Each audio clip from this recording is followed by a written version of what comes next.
Welcome. Is that Matt?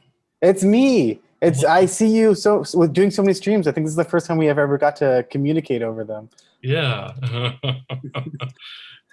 Thanks for joining us today. How are you doing? Oh, here we go. There's the chat. Oh, great. Hello, everybody. Yeah, this is a little additional stream because we just had the first episode of like my second season a week and a half ago or so. And then the second episode is going to be this upcoming Wednesday.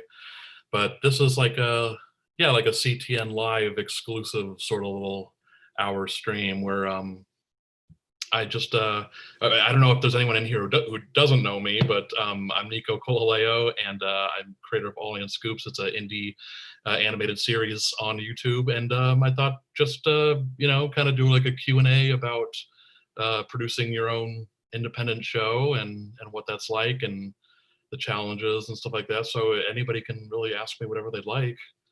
Yeah, I can read the Q&A to you if you'd like. And so everyone go ahead and post your Q's in the Q&A. Cool. And while we wait for those to roll in, Nico, you want to tell us a little bit about Ollie and Scoops? Yeah, sure. They go back to like 2014, and they were initially specifically a pitch for Nickelodeon, and I just wanted a new pitch of characters that I wasn't like super attached to yet, and is strictly characters to be pitched to and sold. And of course, over time, what happens is you get attached to them. So, but I couldn't like dream of selling them right now. But yeah, hi everybody. I've seen a lot of hellos in the chat.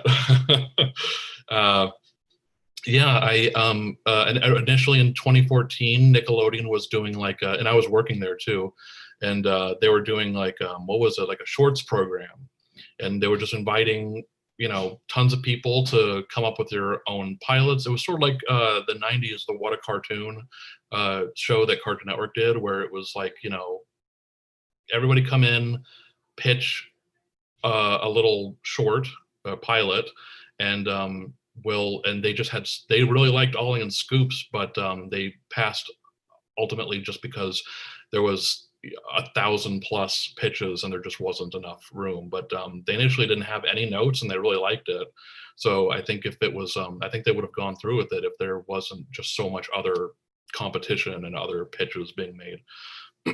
But I came up with them specifically to pitch to Nickelodeon, and then since I had the pitch Bible and everything already ready, I went ahead and I also pitched to Cartoon Network and I pitched to Netflix, and then I did another show through DreamWorks TV called Too Loud, and that took up a couple years, and so Ollie and Scoops was sort of on the back burner while I was doing Too Loud.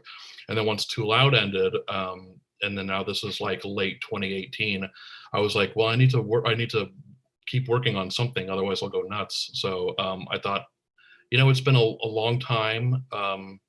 I pitched Ollie and Scoops to multiple studios and nothing's really happening.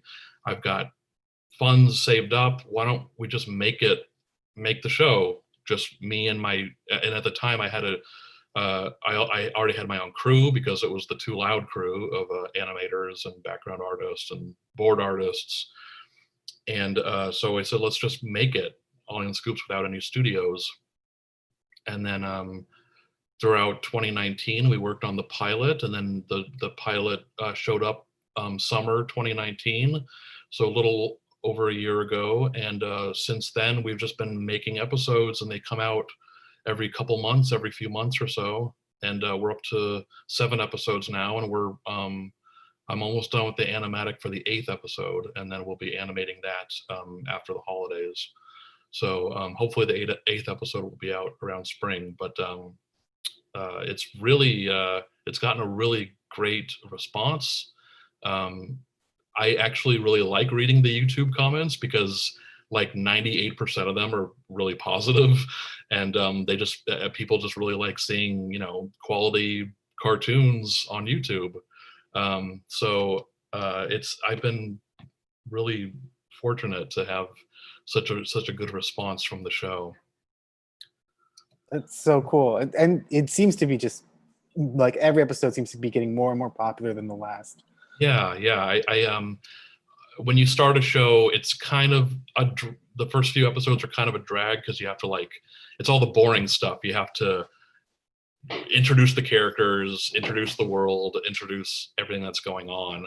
And then once everything is kind of set, then you can kind of get into it and get to the meat of it and have fun with it. So I think we're just now hitting that part of the show where, things are set up and now we can start to get really weird and funny and crazy. So yeah, I think the next episode, the 8th one, is definitely it's just like really weird and off the wall and out there. So I'm really excited for that one. Well, questions are already pouring in, so I guess I'll Sure, go ahead yeah. and start asking some of them. Yeah. I saw this one that was actually kind of interesting, whereas when you're pitching, who's usually in the room with you? Like, who are you pitching to? For studio pitching, yeah, it's usually only a couple people, maybe even one person. But when I pitched with to Nickelodeon, it was Mary Harrington, who at the time was, she was there for like the Ren and Stimpy and Rocko's Modern Life pitches, and she was, she goes way back. So that was really cool just pitching to her, because I was like, you greenlit all the Nicktoons that I grew up watching. That's great. Yeah, for the Nickelodeon, for Ollie and Scoops pitch at Nickelodeon, it was Mary and I think one or two other people, maybe her assistants. And then for Cartoon Network, it was just one person. And then Netflix, it was 2 people. So it's usually usually there's execs who are in charge of development, the development execs. And that's initially who you pitch to. If you oh, there are kitties walking around. Yeah, there's 4 kittens here, so they're 4 kids. That's 2 more than usual. Yeah. I'm babysitting my mom and sister's kittens too. What was I saying? Sorry. So sometimes I just look at the chat and I'm like, oh hey, yeah, kitties. What was I saying? The execs. Oh yeah. Yeah, there's development execs, and they're in charge of. Oh yeah, so when you initially pitch, there's might be one or a couple people. If it gets past that, and then you kind of do like another pitch for a lot of. It's like, I've never gotten to this point, but I think there's a dozen people that you pitch to eventually. That's like the head of development, the creative directors and stuff like that. So there's a couple different pitches when you're developing, and the amount of people kind of ranges. How long does it take you to make one episode, and how many people usually work on one episode? I guess from that really varies, because I have episodes written that are not going to be done for like another year. But I guess like as soon as we start, there's also episodes that are storyboarded that we're not close to animating. So there's a couple different answers, I guess. Some episodes could take multiple years. Like I don't know, we're on episode, the next one's going to be number 8, but the script for like episode 14 is already done. So we're pretty far ahead with the script writing. The storyboards are up to like, I think I have people working on boards up until maybe episode 10 or 11. And but like once like because I'm the editor, so I do all the animatics and I do all the post editing. So let's say like once animatics are done, animation takes usually a couple months. For how many people are on the show, I have about 8. It depends on the show. I have 8 to 10 animators. I have 2 background artists. I have per episode usually are 2 board artists. Cats are going crazy. 2 board artists, and those will usually change depending on the episode, because I kind of like to give a whole bunch of different people a chance to to storyboard episodes. So usually it'll be each episode is a different team of 2 board artists. Like I said, 2 background artists, 8 to 10 animators. Sometimes if we're in a jam, we'll only have like 7 animators. Other times a ton of people are free and we'll have, 10 or 11 or 12 animators. And then I'm the editor, and then the voice cast. So I guess depending on how large the voice cast for that episode is, maybe 20 to 30 people an episode. Yeah, sounds about right. That is a large amount of people for like, a 5-7 minute episode. Yeah. And how do you find lately, all those our people? episodes are getting really long too. They used to be 5 minutes, but now, yes, it takes a couple months to animate, Cameron.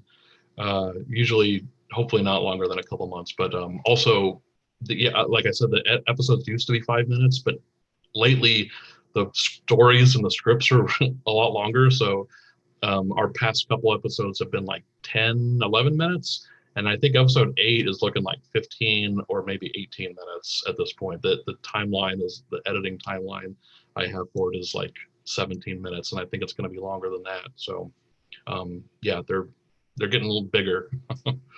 You're getting more ambitious. Yeah. Bigger, better stories to tell. Yeah.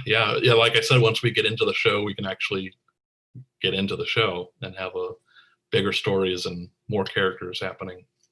I want to hijack for a second and just be like, is there some Ollie and Scoops lore coming up? Oh yeah. Yep. A lot of it is why Ollie can understand cats, and she might not be the only one human in the world that can understand cats.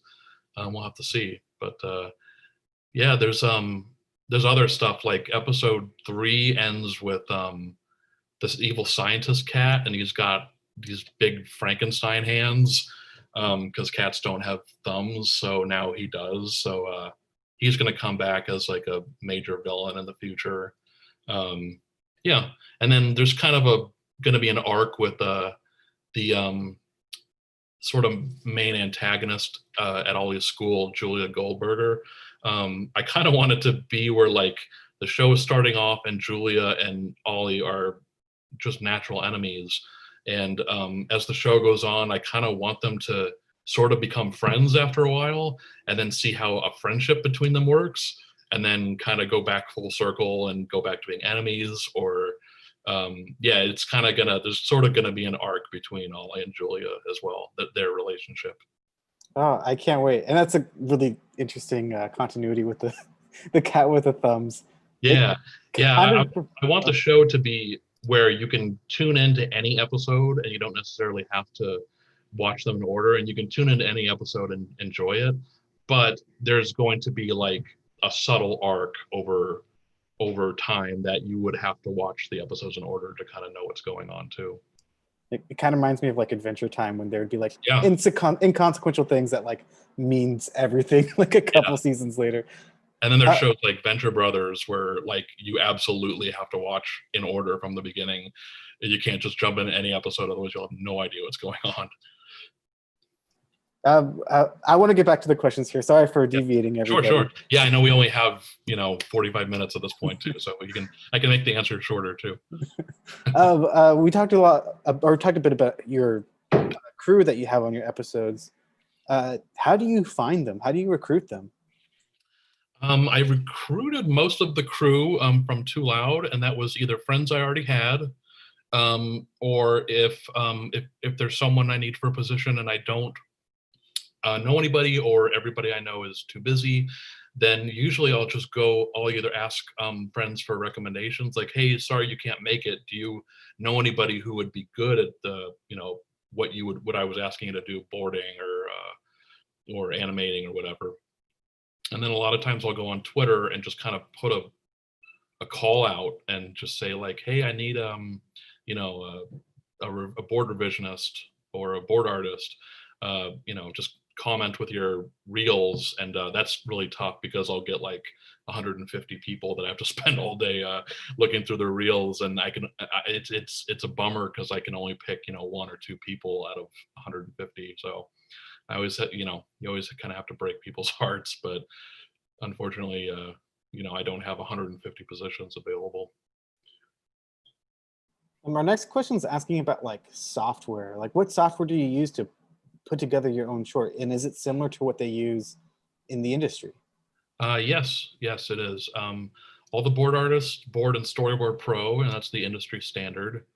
Most of the animators are do either Adobe Animate or Toon Boom, which is also the industry standard. I kind of tell the animators they can animate in whatever program they want, and then for editing and putting everything together in post and all that, I use Adobe Premiere, which is also the industry standard.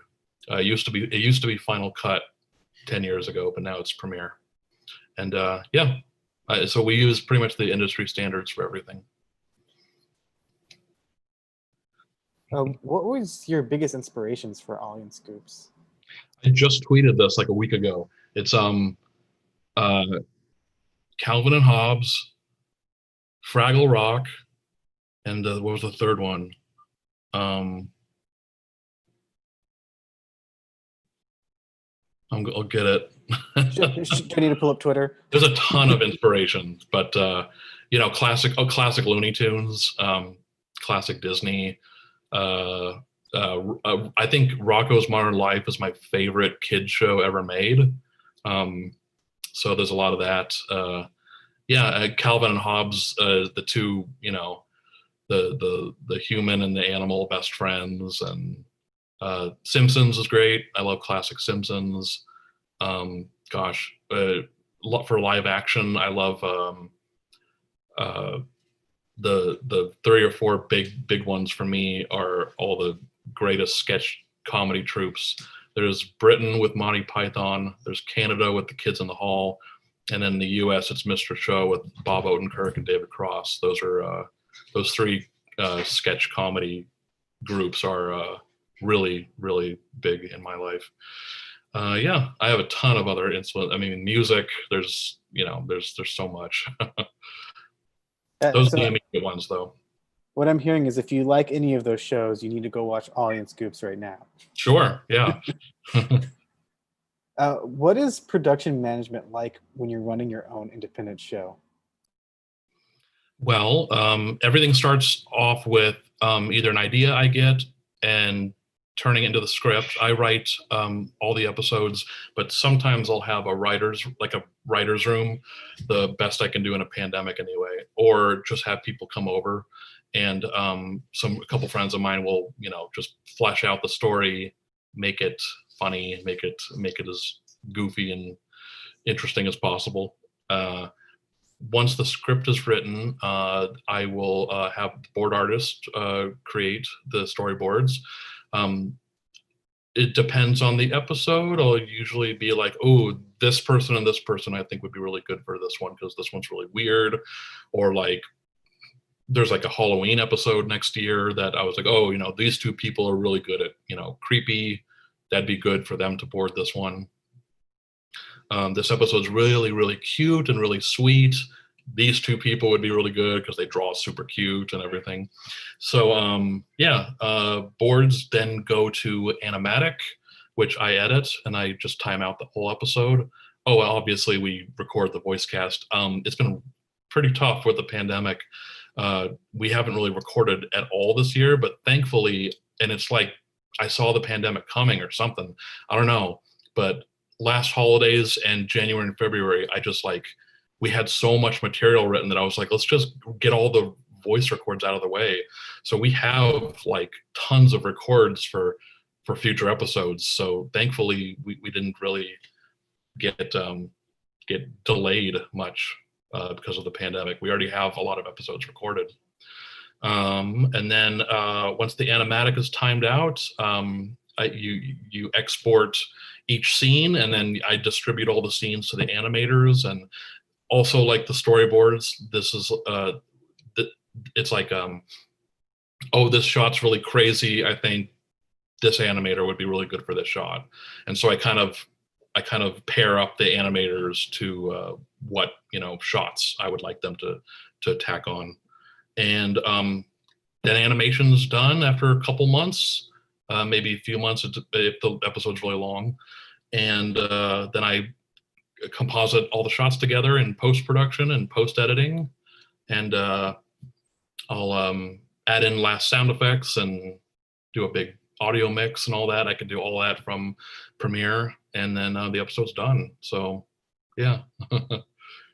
Oh wow! Oh, actually, I have here. Maybe I can link it. But I made earlier this year. I made a making of Ollie and Scoops like little featurette that if anyone's interested in, they can watch, and it kind of goes into detail with visuals of everything I just said. I can here. Let me. That's wild that you were saying that the last holidays before the pandemic, you were able to record everything. And I'm thinking that's almost a year ago now. Yeah. That's a Chromebook with built-in virus protection, so you can click with confidence. There we go. Here's the there's the link. Yeah. Check it out. Our next question is asking if there's going to be more episodes similar to the old Crumple cranks, where Yes, yeah. In terms of the style, or like in terms of referencing like other famous animation styles. Sure. Yeah, I love experimenting, and I love not aping, but kind of taking these old techniques and applying them to the new show. So that that are really cool techniques that nobody uses anymore, and would just be really cool to see in a new product. So like in the Crumple Cranks episode, there's like the famous Fleischer Brothers invention of the like the miniature set, where you film that as the background. It's a real set, and then put the characters over it and kind of do a camera pan, or in their situation, they had everything was on a big disc, circular disc, and they just turned it so the background could just loop forever. That's in Popeye Meets Sinbad and Popeye and Alibaba's 40 Thieves.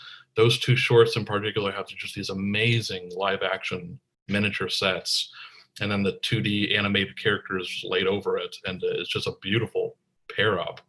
And I was really happy to do that in the old Crumple Cranks episode. And I'm like, I haven't seen anything like this since those 30s cartoons. Why doesn't more people do stuff like that? So stuff like that, and like stop motion. There's going to be stop motion stuff coming out soon with Ollie and Scoops, and all these awesome techniques that that are just there for the picking, and a lot of people don't utilize them.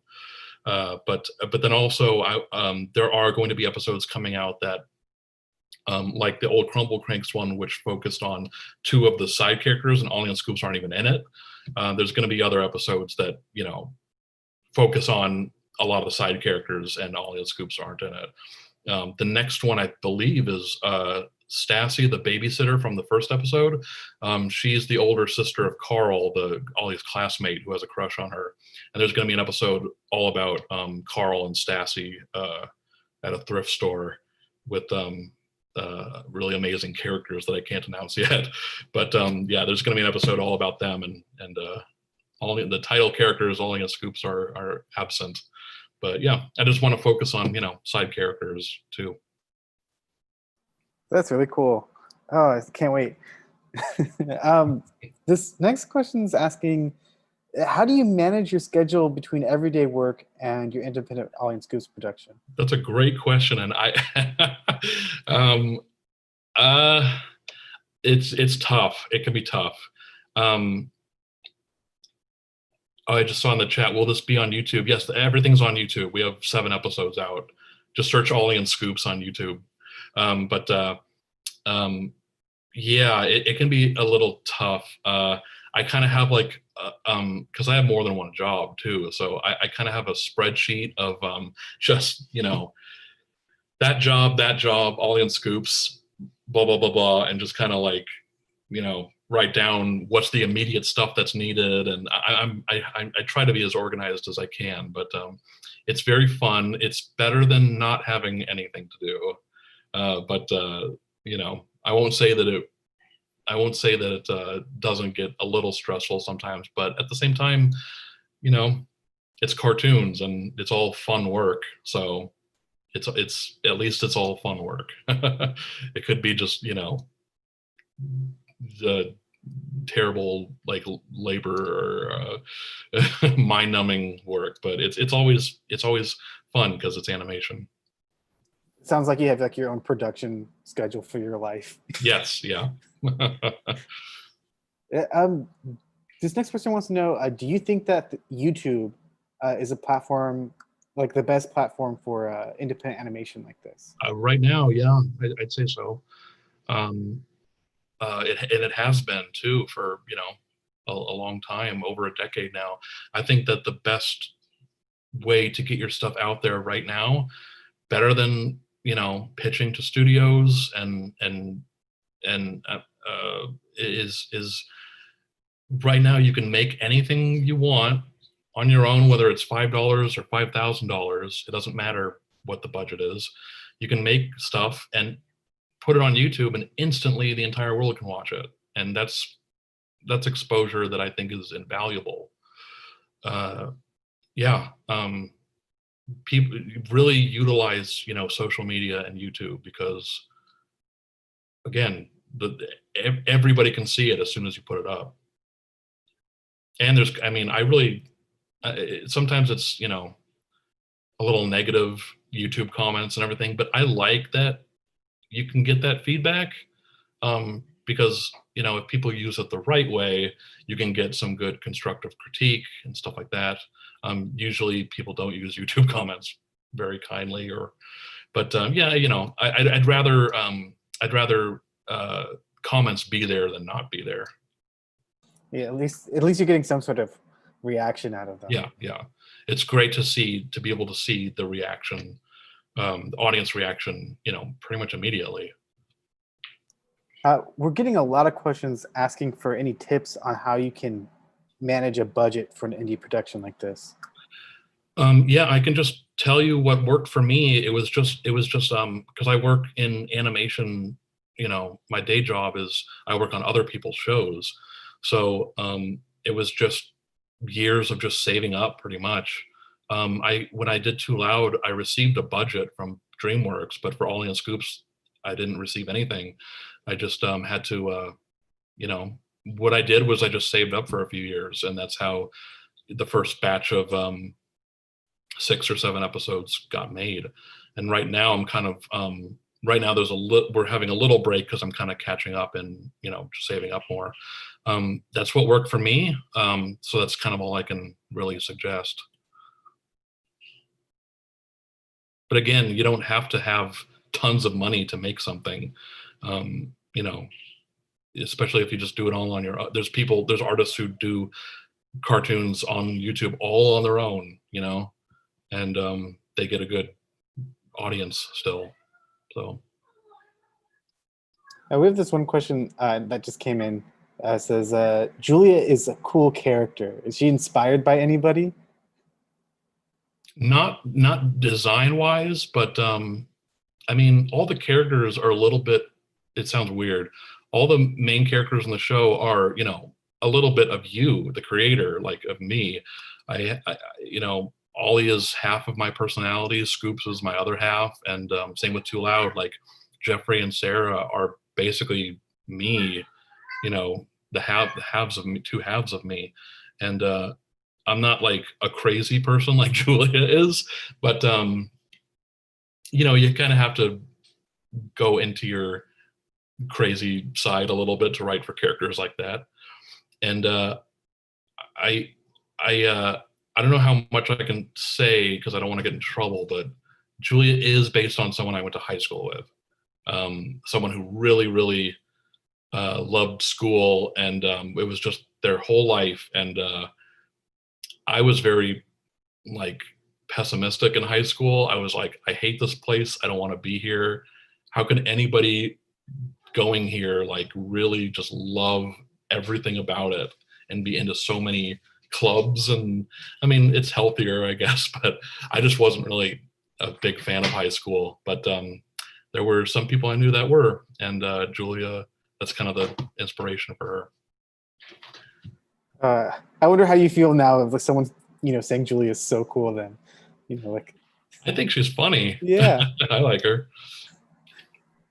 Do you have any advice for teens that aspire to make their own series or to work in animation in general?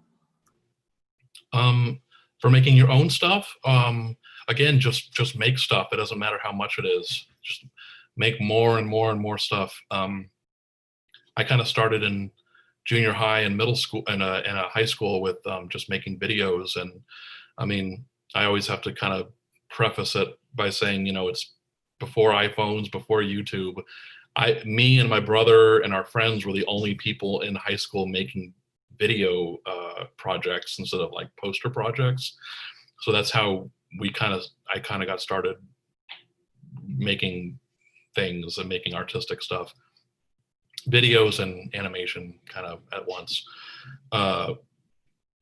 So yeah, and I had to make 100 videos before I made one good one. So you're gonna make a lot of crap, but that's the only way to learn, is just to keep making stuff and just there's no better teacher than experience. And then for the other side of that question, which is getting in the industry,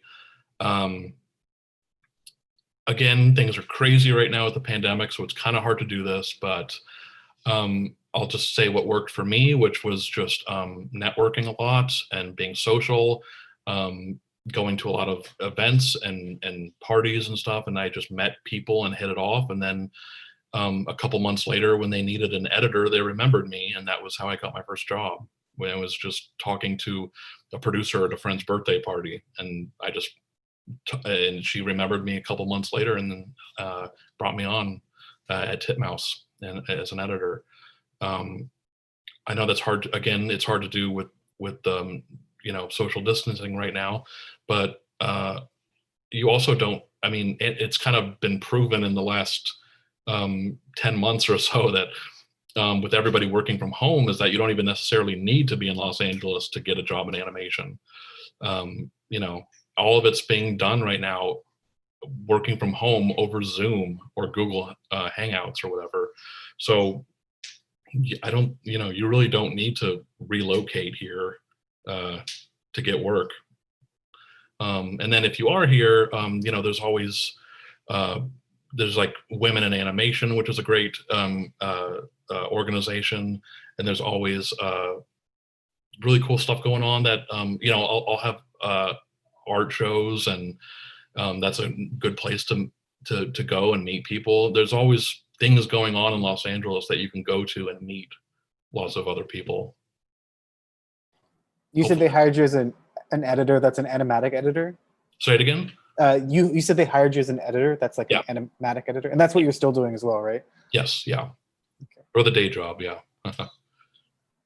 This next person is asking, or is saying, so I have an idea for an animated series, but I want to keep the rights to it. Do you have any suggestions on how I can do that?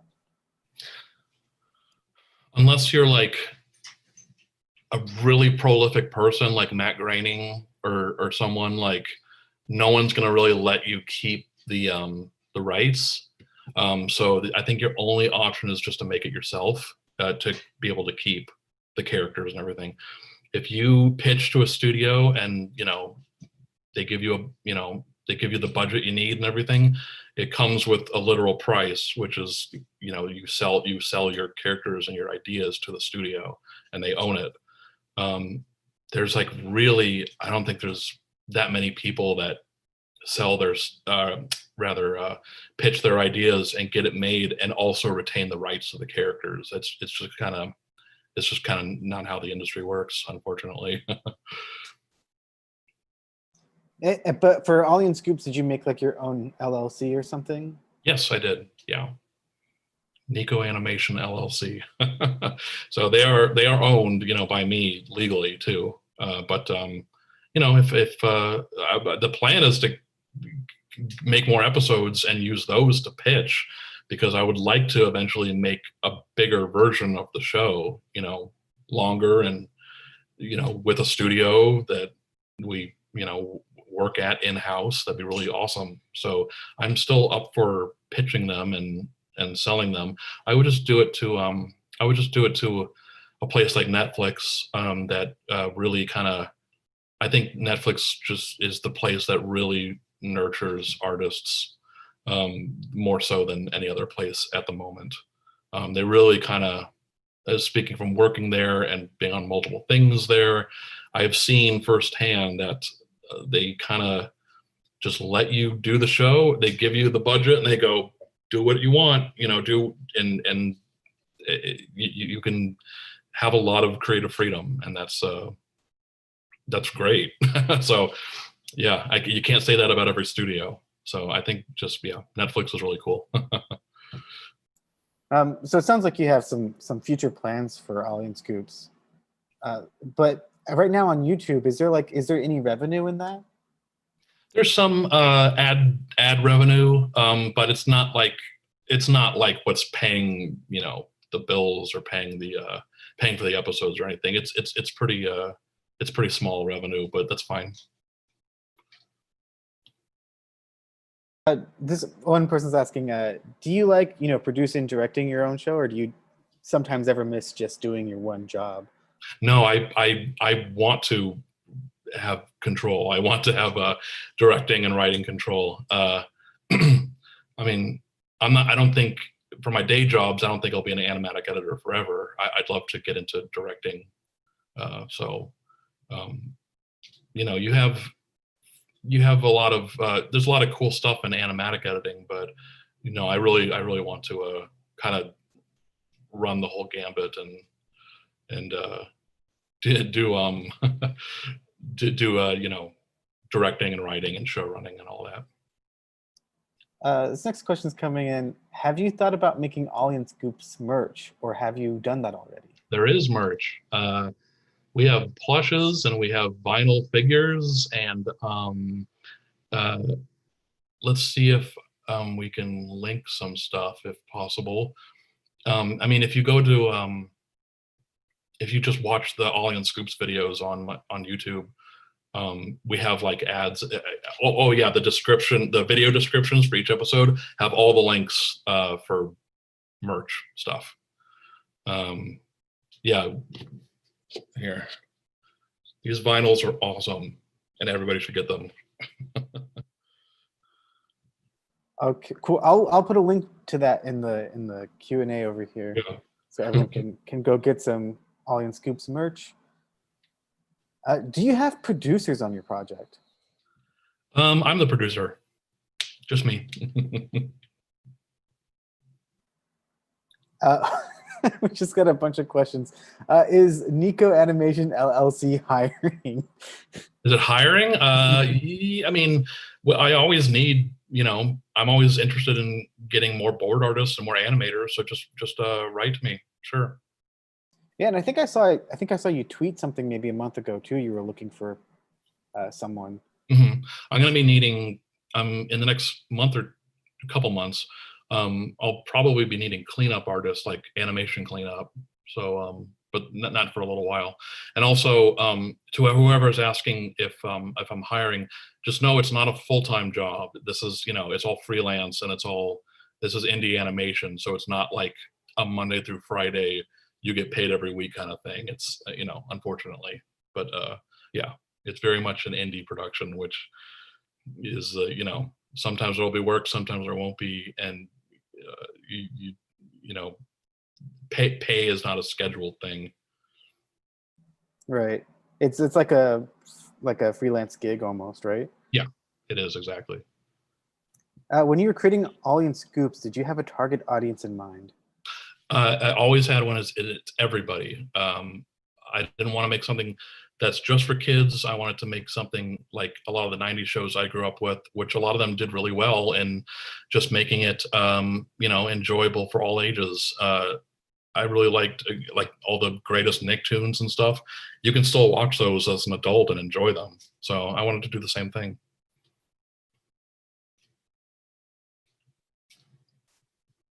Thanks for linking to the stores and stuff. There's multiple places you can get merch. It's not just one place. So like the big cartel, you can get, posters and pins, but yeah, then there's a T Public where you can get shirts and stickers and stuff. And then the plushes and the vinyls are through the Mystery Shack store. I think it's the mysteryshack.com. Oh, I don't think the whole T Public link got posted. It should Oh, that's be my bad. Sorry yeah. about that. It should be T Public user / Ollie and Scoops. Yeah. Thanks. Okay. I'll also put the other link in there in a minute. Let me just read the next question and we'll. So, let's see.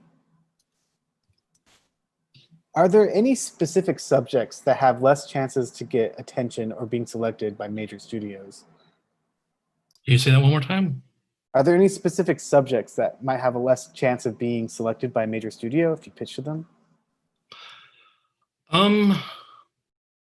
It all depends on when you pitch. A lot of the times you can pitch something that the studio might not want necessarily in 2010, but then if you pitch it again in 2020, it might be something then that they're looking for. And they've a lot of the people I pitched to have told me that too, where they're like, we really like this, but it's just not for us right now. You can come, feel free to pitch it again anytime, and it might be a better time for it. The reason for that is a lot of times, multiple ideas are just really similar. And I remember pitching Ollie and Scoops to Netflix, and they said, we really like this, but we already have a girl and her best friend pet as a show in development. It turned out to be Hilda, which Ollie and Scoops and Hilda are two completely different shows, but for some reason, I guess they didn't want two shows starring a little girl and her pet. But again, yeah, something that you pitch right now and gets rejected could be something that the studio is looking for in 5 years. Kind of like a similar note, do you have to keep in mind the studio you're pitching to, like what they're looking for, what they might be looking for? Yeah, Nickelodeon is, I don't think it's any surprise or whatever. Nickelodeon is very much like, whenever you pitch to them, they are very much looking for two best friends. If they're animals, they can be, whatever age, as long as they're childlike. If they're humans, they have to be kids. And one's smarter and one's dumber, basically SpongeBob and Patrick. That's pretty much what works for Nickelodeon, and it's what they want. Cartoon Network is very much like, at least right now, they're very like 8 to 13-year-old boys. So anything that an 8 to 13-year-old boy would like is pretty much what they're looking for. I heard over the last couple of years, Cartoon Network is also looking for like really into sci-fi. So it just depends on who's in charge of the studio and just what they're looking for. Netflix, I think, they're kind of up for anything because it's Netflix, so they just want as much of a variety as possible. Do you have to do your own marketing for Ollie and Scoops? Pretty much. I have like a social media coordinator, my friend Jack, who he posts everything on like the Ollie and Scoops Twitter and Facebook and Instagram. But then also, I kind of just market the show on my Twitter and Instagram. So yeah, between those things, mainly social media is how we market stuff. Yeah. And did you always want to work in animation? Yeah, I originally I thought I was going to be into film, like a live action film, because I always made videos growing up. I always loved animation, but I always made videos. And so I thought I was going to I went to school in college for film and video. And I just kind of happened to land in animation because not only did I like it, but I knew more people in it, and I had more friends in animation. So luckily, with animatic editing, and a lot of, a lot of stuff in film and animation, it's all the same programs. It's all, Adobe Premiere or whatever. So yeah, it wasn't hard to grow up a filmmaker but land in animation. And how do you get into the door to a studio to pitch? Do you need some sort of representation? You don't need representation. A lot of the times when I pitched, I either knew the exec or I worked at the studio already. Or if I didn't work at the studio, I just asked a friend who had pitched to them and then asked, them if it was okay if I also reached out to pitch. And thankfully they were fine with it. And usually they're pretty open to people pitching too. It seems like all the studios are kind of constantly open and welcoming for people wanting to pitch.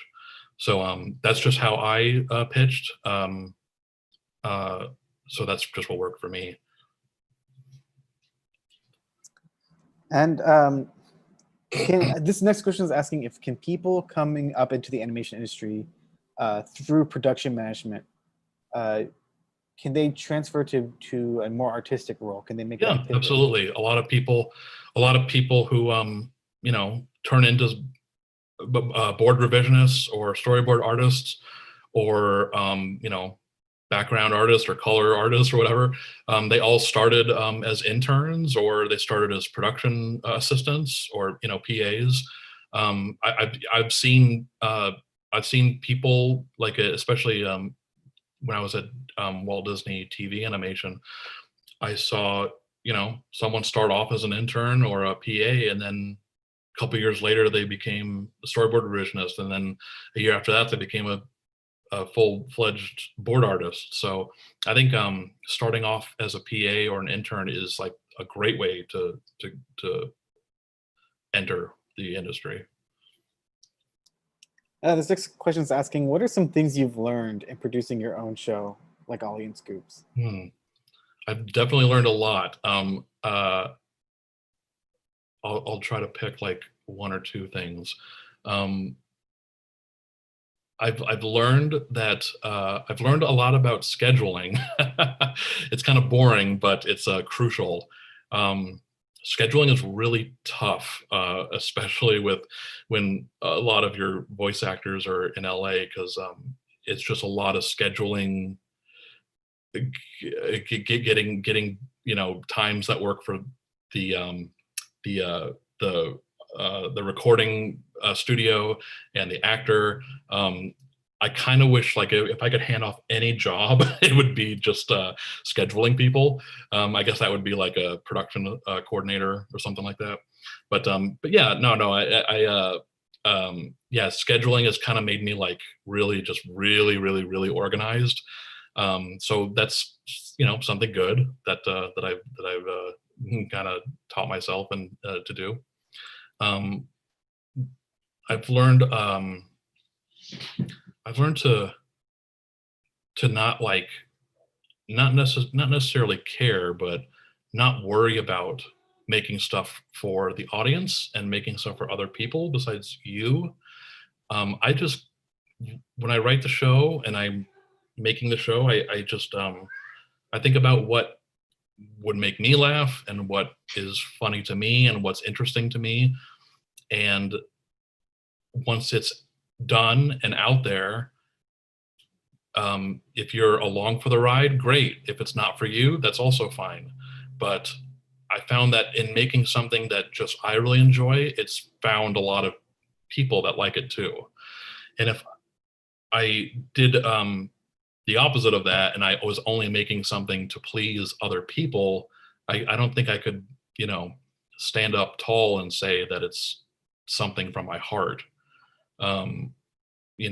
It's not something that I'm like, if you're not making it for your, if what you're making is not something that you're even interested in or behind, or a story you want to tell, and it's only being made to please and hopefully get a big audience, then like, I wouldn't even want to talk to you. Yeah. I And really make your story and your characters from yourself and your heart and first, and then if you put it out there and it gets an audience and people are along for the ride, that's great. kind of feels like that sort of answers this next question, which is how do you stay motivated to finish it all the way to the end? It's really easy because you want, I mean, even though I'm making this for myself, I want people to see this. So the motivation comes from, I can't wait until this is done so people can see it and people can laugh or, feel emotion at like a sad part or whatever. There's like a part in episode 8 that we're working on right now that's like a really sad moment, and I'm like, I can't wait for everyone to see this. This is gonna be so good. So it's like, yeah, just the excitement of sharing your characters and your story with other people is more than enough motivation. Are there any things you wish you knew about YouTube before you started?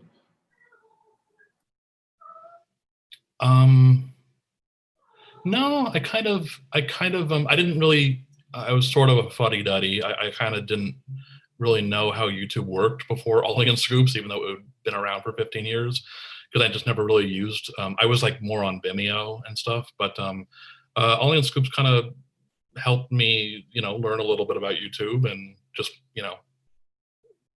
fundamentally and technically how it works.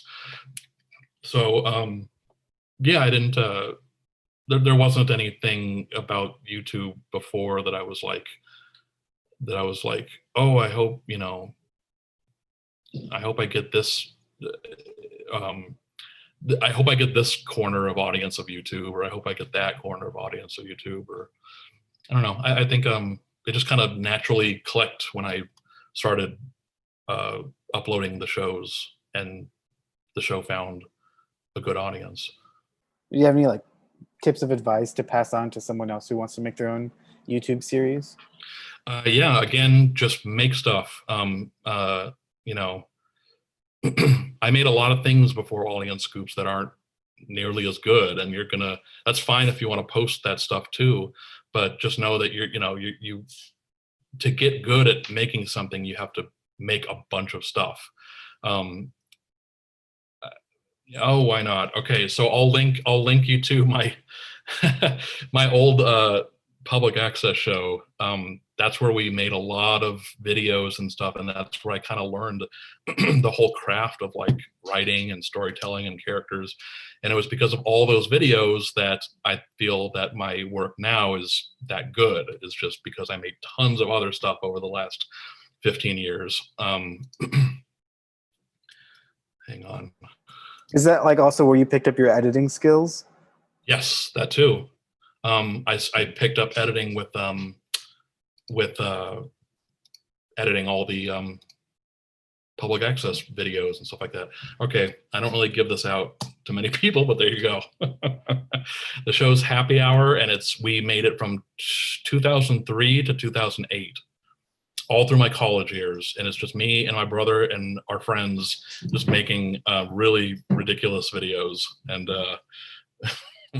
but they taught me a lot, and I kind of wouldn't be anywhere without them. It's so funny seeing how excited the chat got for that. It's a gold nugget there. Yeah. And this next question is asking, and this might be our last question, but is making an indie feature possible? I don't know. Is there like a Ollie and Scoops feature? I mean, I have multiple ideas for an Ollie and Scoops feature. I think it's possible. It's just time. It's going to take a lot of time, and I think that we can. I think we can make an Ollie and Scoops feature, but it would probably just be the channel would probably just be dormant for like a year, maybe a year and a half, until the feature was done. So yeah, it can be done. It just takes a lot of resources and a lot of time, but it can be done. Sure. I know people that are like making their own, like they're animating everything. Like Nick Cross just does everything himself, but it just takes a long time, but he does the character animation, he does the backgrounds, he does everything. It's like a one-man band. Yes, yeah. Well, we're reaching the very end of our talk. I want you to know that you answered like over 72 questions. Oh, great. Cool. If there's no time for watching an episode, that's fine. But Oh, I am yeah, so sorry. it's okay. But that would be cool. A cool thing, like live director's commentary would be fun. Yeah. Yeah, thank you for answering as many questions as we could. Yeah, no problem. My pleasure.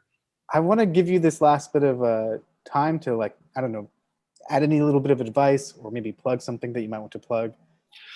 Sure. I mean, we can just get hang on here.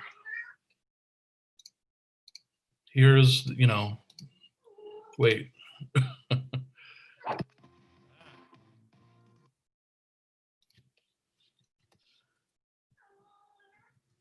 I hear kitties. Okay, can someone link my YouTube? What is he? There we go. Okay, here's the Ollie and Scoops home is right there, all the episodes. That's pretty much all I would really want to plug. That's what we're here for. So yeah, 7 episodes, 8 on the way, and at least 14 written, and I have ideas for at least 30 episodes at this point. So I just kind of have like a text document where I just write all the ideas for future episodes. Just jot them down real quick. Yeah, thank you all for coming too. Oh, actually, you know what? If I do have something I want to plug, which is your upcoming series. Yeah. Yeah. We already had the first episode of season 2, but the second episode is this Wednesday, and it's every other Wednesday, and probably until like March. But we'll have another 8 or 9 or 10 episodes. Yeah, and if you go to ctntickets.com, if you just look for the link that's my face, that's where you can buy get the tickets for those shows. Yeah, those are super cool. Nico just did like 10 episodes earlier this year. Yeah, they're really, really informative. I try to have a different, like, prolific artist or two in the industry every episode, and we just talk about different things of working in cartoons. There's a whole episode about pitching. There's a whole episode about running your own show. There's episodes about storyboarding and character design and writing and getting into the industry and stuff like that. So we're doing another batch of episodes right now, and they'll be every other Wednesday. So you can please join if you don't already. Yeah, and like you said, the first one was last week, right? And yeah, it was a grim Adventures of Billy and Mandy reunion. We had Maxwell Adams and Greg Griffin and Richard Horvitz, the voices of Billy and Mandy, and then the show creator. And then this Wednesday, we have Evan Spiridelis. I hope I'm saying that right. He's the creator of Jib Jab and the Storybots, Ask the Storybots, the preschool show, which I love. It's a preschool show, but it's just like, that's a perfect example of a show that even adults can watch, and it's so funny and good. But along the other episodes of the season, we're going to have a Star reunion, like a Star versus a Forces of Evil reunion with Darren Nefsey and a lot of the crew. And I also worked on that show, so I'll be there, of course. And we're going to have Matt Brawley, who's the creator of Amphibia, that he'll be in an episode. We have Ian James Cordy, who is the creator of OKKO. He's going to be in an episode. Lots of people. Yeah, it'll be really fun. That sounds so exciting. I cannot wait. So sign up, ctntickets.com. Nico, thank you so much for coming in. Thanks for reminding me to plug the CTN streams. Well, it's just such a good thing. It's my favorite thing we do. So. Thanks. Oh, yeah. It's just really, like, it's so informative. Even I learned stuff during it when the guests, like, tell their stories and where they're coming from and how they make their stuff. It's really great. We had like some sort of cancellation or something earlier this week, and we reran the Jorge talk. Oh, yeah. You would not believe the interaction it got. Oh, good. Yeah. Cool. Awesome. Okay. Well, I'm so sorry for holding you over. Thank you again. Not at all. Yeah. Just being here, I'm like, there's 100 things going in my head, and I was like, oh, I think that's all I want to plug. And you're like, plug the streams. Oh yeah. Okay. Yeah. The streams. Yeah. Well- Oh, thank you all. Thank you so much. Yes, we look forward to those, and hopefully once everything's over, we look forward to more of your lovely gallery showings. Thank you. Hopefully see you all this Wednesday for the next, the second episode of the season 2 of the streams. All right. And just follow me on Twitter. That's where I post everything. I Yeah, post, like, news let and me stuff. post that. So thank you so much. Have a great evening. Thank you. Thanks everybody. See ya.